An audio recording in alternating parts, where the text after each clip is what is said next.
multiple versions of robotic kids at different ages, I would say you are insane. Stupid. It is a weird thing for them to. What up, Sauce Gang, and welcome back to the channel. Hot Sauce Beats here with another Game Theory FNAF reaction. That is right, fam, because Matt Pet over at Game Theory just dropped a brand new FNAF video called FNAF. You're going to hate this. So their last video that came out is essentially erasing all previous FNAF lore, which we're just getting into. But I'm interested to see where this goes, because a lot of people got mad that they were just essentially trying to start the lore over and erasing 8 years worth of lore theory. So I'm beyond hype for this, fam, but before we jump in this video, make sure you show Matt Pet some love by subscribing to his channel. And if you enjoy my reaction, please help support the channel by smashing that subscribe and like button. It's absolutely free and it greatly helps out the channel. But enough talking, let's get to reacting and roll that bomb ass intro. Hot Sauce Beats is finally here. Hot Sauce Beats is finally here. Eat, sleep, make beats. Eat, sleep, make beats. Hot Sauce Beats! Woo woo! Cause it's a Game Theory. Bless you. What's up, Matt Pat? Miss you, homie. Testing. We can hear you loud and clear. Oh boy, you're not gonna like this one, but I think we're right. Hello, Internet! Welcome to Game Theory, the show that started so many flame wars, you'd think we were a pizzaplex. So right now I'm in the middle of re-examining every piece of FNAF lore the series has ever produced in order to construct a definitive timeline for the series. Or, I suppose, as definitive as possible for the series, considering, you know, it's FNAF. That means that me and Tom and head editor Dan are combing over every misleading teaser, every line of hidden website source code, every page of the novels and their accompanying graphic novels, and every questionable skin from FNAF AR, from Big Chungus Springtrap to Statue of Liberty Chica, because nothing says America quite like rebranding a national monument with a giant toga-wearing murder chicken shilling for pizza. And our forefathers wept. Anyway, since this is an absolutely massive quest, we've broken the timeline down into 3 core chunks: Foundations of Freddy's, the Afton era, and post-Purple Guy. Basically, the Afton era. So I'm interested to see again, because what they said last time is that essentially the first 4 games aren't lore, they're created. The lore is that they're actually games.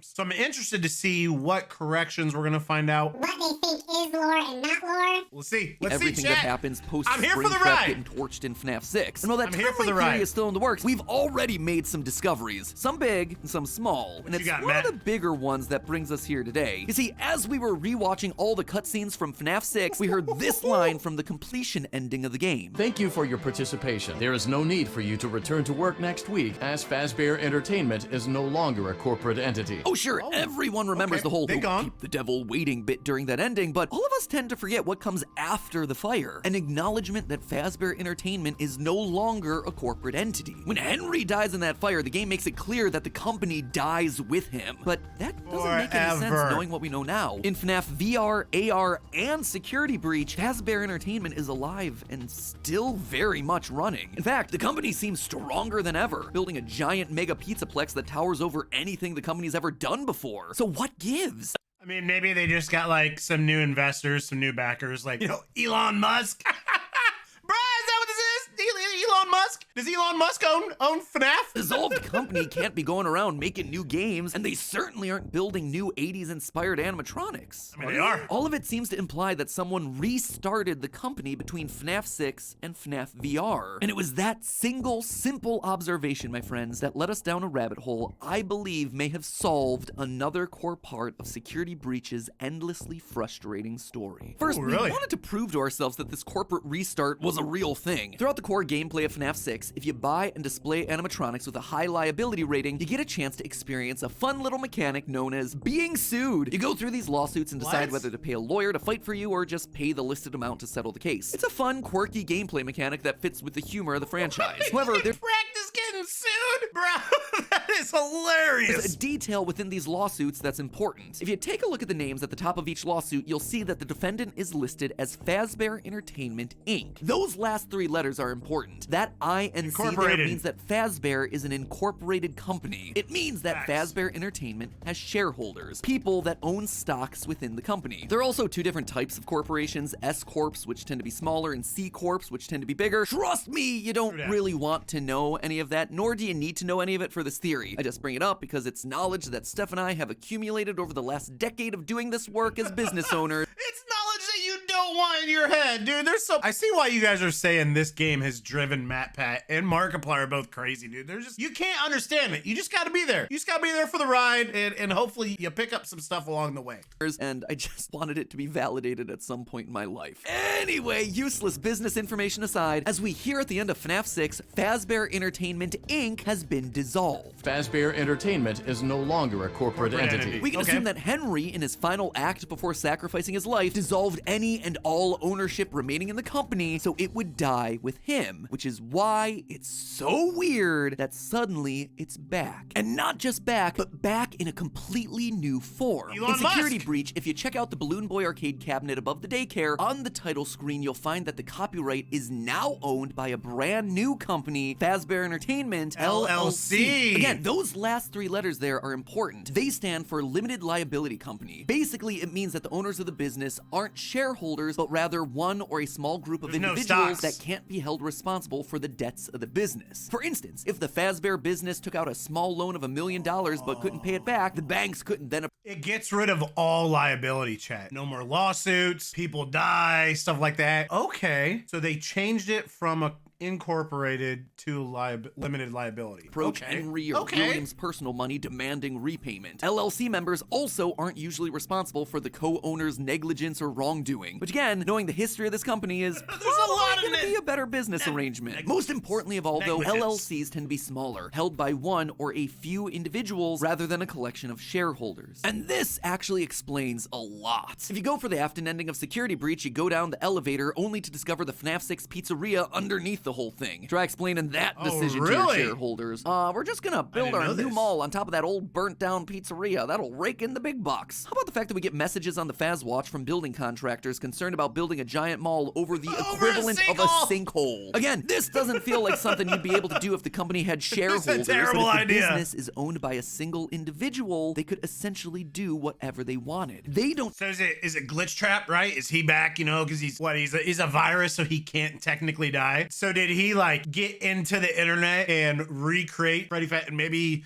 stole some money from the stock market and bought everything? I don't know, dude. Have to answer to anyone. In short, there is strong evidence to suggest that someone has restarted the Fazbear brand under this new corporate entity. But who would do that? Why would they do that? Was I just chasing down a lead that didn't matter? Where, when, and why? Because I wasn't the only one asking the question. In December of 2021, this book was released, the FNAF Ultimate Guide. Basically your one-stop shop for anything important to the franchise, written by the man himself, Scott Cawthon, and only Scott Cawthon. This thing is robust. It contains every scrap of dialogue, every game mechanic, a summary of every Fazbear fright, and a description for practically every one of the nearly 150 that thing is literally stuffed with lore. They should just call this the FNAF lore book. characters introduced into the franchise. If it ain't in here, it probably ain't worth your brain space. And if the book explicitly calls something out, well, it's probably gonna be worth a look. And wouldn't you know it, but in the FNAF AR description of the Glitch Trap virus, we get this quote. The cease work order from the Fazbear Entertainment Office of Legal Affairs seems to indicate that the company at some point becomes aware of the problem and tries to stop it. That leaves one question. Just who is running the company? And it was here that I knew that I was onto something. The fact that the Ultimate Guide felt the need to point it out made me realize that this is absolutely something that we need to be solving. That's crazy. I mean, literally, that is how you know you're on the right track. When the question that you're asking, you find the creators of the game asking that question too. They're shining a light on it. Everybody look here. Don't look here, but look here. The clues are in place for us. That's a clue. It is now time for us to put it all back together. So let's figure out who's running the show over at the new improved Fazbear Inspector Entertainment Gadget. LLC, shall we? Well, let's consider what exactly that person is doing. First and foremost, they're building a brand new location over the remains of the old FNAF 6 location. That right there is a huge red flag. Very Why not suspicious. just bulldoze the whole thing and build a new one? Unless, of course, they know what's down there. Because remember, underneath it all lies the heart and soul of this franchise, Afton. They are choosing to build their new location on top of his literal gravesite. The head of this new Fazbear Entertainment LLC wants access to him. And as we see at the end of the game, it seems like their goal is to bring him back to his former glory. But just having access to Afton's body isn't enough. This person wants more. We know that the head of Fazbear Entertainment LLC has been actively taking an interest in Vanessa becoming head of security, despite her having no qualifications for the position. We know this based on in-game messages. Quote, interview notes. As requested, here are my notes on today's Chief Security Officer interview. While Vanessa seemed eager and bright, she doesn't appear to have any relevant background experience. I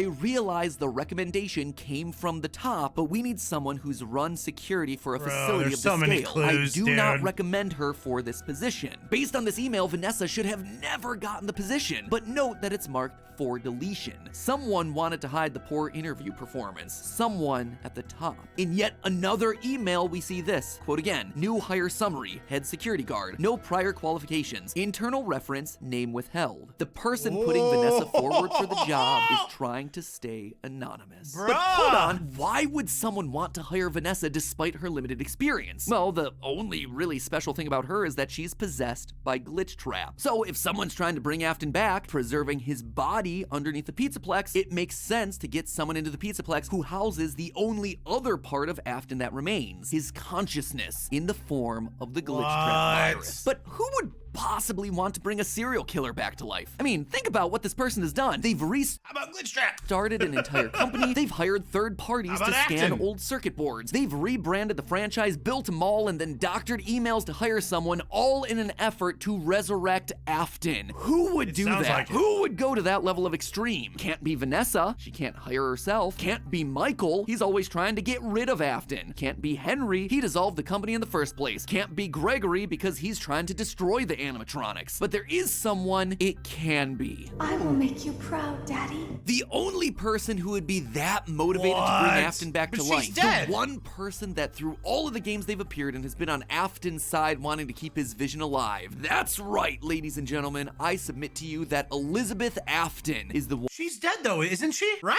One in control of the new Fazbear Entertainment LLC. I guess you could call her the boss baby. I will now pause and give you a chance to write your collective groans, frustrations, and general vitriol down in the comments. While you're doing that, let me quickly remind you that right above that fiery comment section is our merch shelf, where it's your last chance to pre-order our new ARG jacket. But buy our merch. Once that thing's gone, it is gone forever. So get your orders in this weekend. But you know what? If you don't want the hassle of solving your clothes and you just want to be snuggly and warm this holiday season, might I suggest some of our other holiday items that we have in stock right now, including the Dreamweave blanket and the Pixel Player lounge pant and hoodie. They're snuggly, they're warm, they make it look like you just stepped out of an 8-bit minigame. Place your orders now so that way you get them in time for Christmas. All right, you done venting in the comments? Told you this one would make you mad. Let's see what you wrote. And yes, I'm doing this from the past. But Elizabeth is dead. Baby's eyes are blacked out in the blob. She died in FNAF 6. Yep, all of those are perfectly valid. I know it sounds insane. Believe me. No one recognizes that more than me. But I ask you, when has any character that's meant to be dead in this franchise ever stayed dead? Let's just look at the facts, shall we? Our second ever theory on this game drew attention to all the similarities between Elizabeth Afton and Vanessa. They both like flowers, they both have an abusive and manipulative father named William A, and of course, there's the blonde and he's talking about his second theory ever on Security Breach, not FNAF in general. I was about to say, 'cause yeah,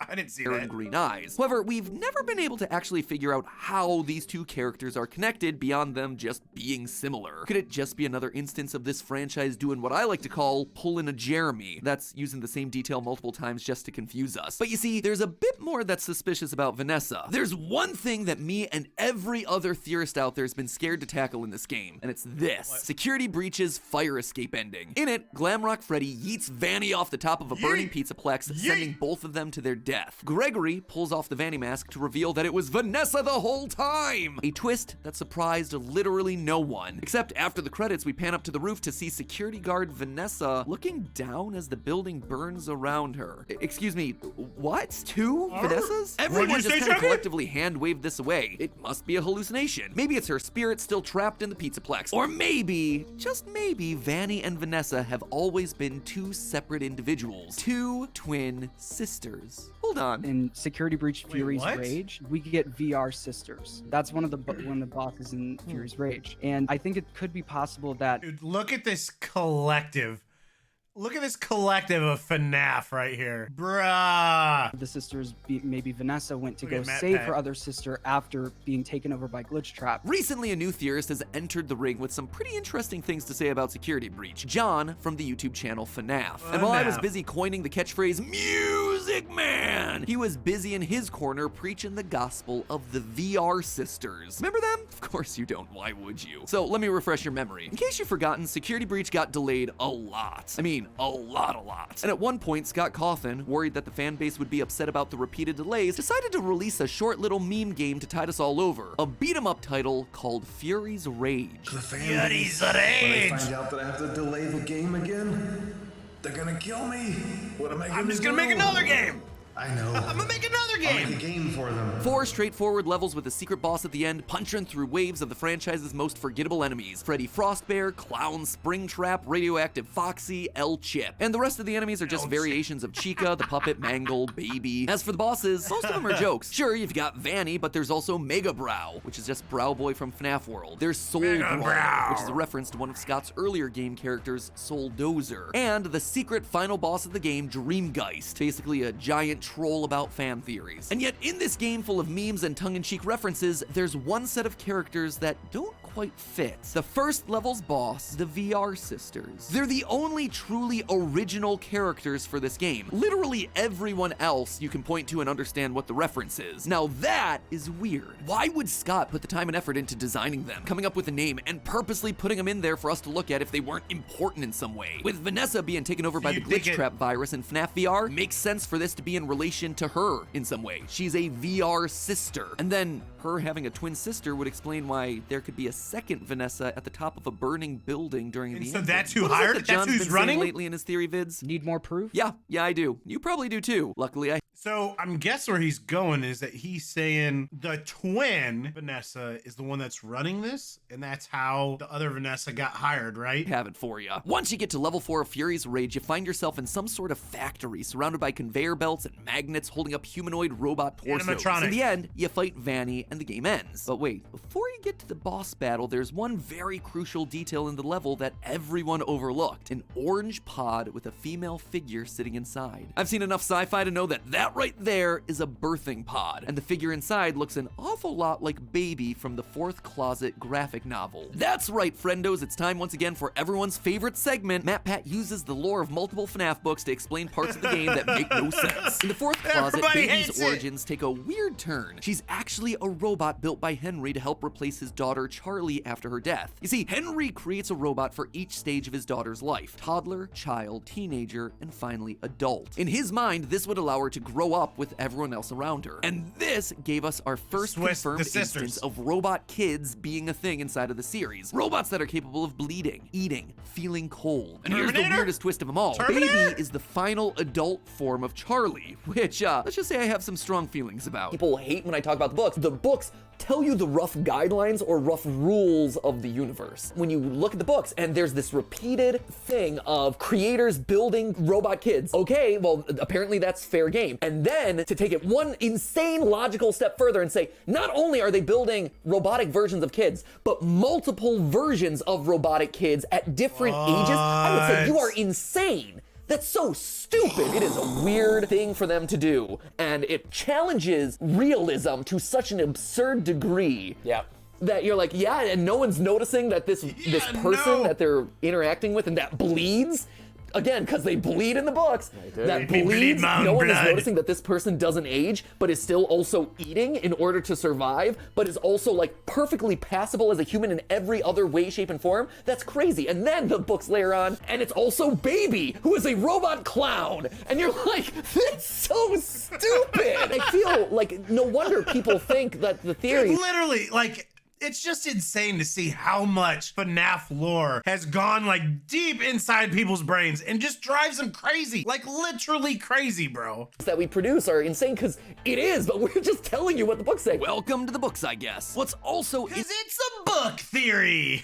Let's go. interesting is that in the books, it's clear that previous versions of the robot humans don't have to stop working or die in order for newer, more grown-up models to activate. Both teenage Charlie and adult Charlie, coexist. aka baby are walking around, totally sentient with their own goals and motivations. One wanting to live a normal life, completely unaware that she's a robot, and the other looking to kill children in service of William Afton, bitter because she's a robot. Sounds a lot like the relationship between a certain young security guard and her twin sister murder rabbit. Now, while we have no evidence to really support Charlie being rebuilt in the game lore like she was in the books, it does seem like Elizabeth may have multiple sisters of herself running around. In the words of John, who first proposed this one a year ago, it could be very well possible that once Elizabeth died, William Afton not too soon after rebuilt her and built different ages of her throughout the years, just like we see in the books. Robot. So that could be VR sisters, two different versions of the same person. You know what? I think he's right. At the time, we didn't have the evidence, but now I think he was ahead of his time. Move over, Gregory. There's a new robot human in town, here, and her Gregory. name is Elizabeth Afton, and Vanessa, and Vanny, and probably the head of Fazbear Entertainment LLC too. All iterations of the same person from different life stages. All Elizabeth Afton. Some aware of who they really are, and some not. And one of those versions is Ruined DLC Girl. In some of Security Breach's cut dialogue, there are laugh lines that are definitely feminine, but also some that clearly mix in a young girlish tone.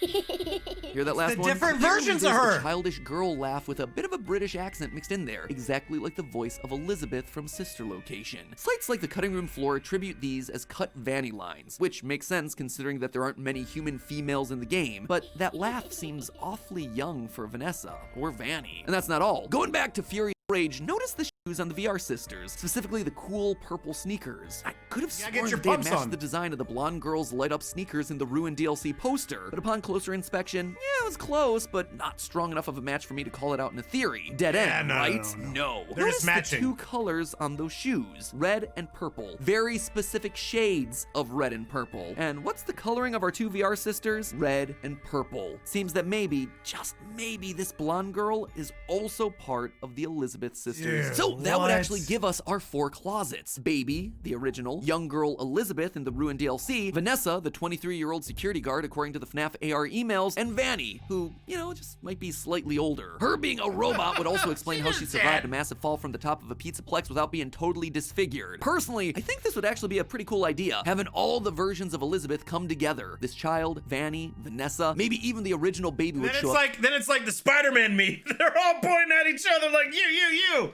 To complete the tribe of robot Elizabeths. But doesn't all of this disprove my initial theory? If Vanny is the adult version of Elizabeth, then doesn't that mean we're out of Elizabeths to run Fazbear Entertainment LLC? No, 'cause there'd be We a fourth filled one. all 4 of our closets. Well, not quite. Because when you get to the very end of that final book, Charlie's love interest, John, stands by Charlie's grave after all the other known versions of her have died. He looks up and sees none other than yet another, slightly older version of Charlie standing in front of him. I kind of just wrote this off initially as a cute ending, but in the wake of what we've been talking about this whole time, it reveals that there were never just 4 closets. There were never just 4 versions of Charlie. There were more. Potentially an infinite number of them, which honestly infinite. makes sense. Can't have a 20-something-year-old Charlie. You're gonna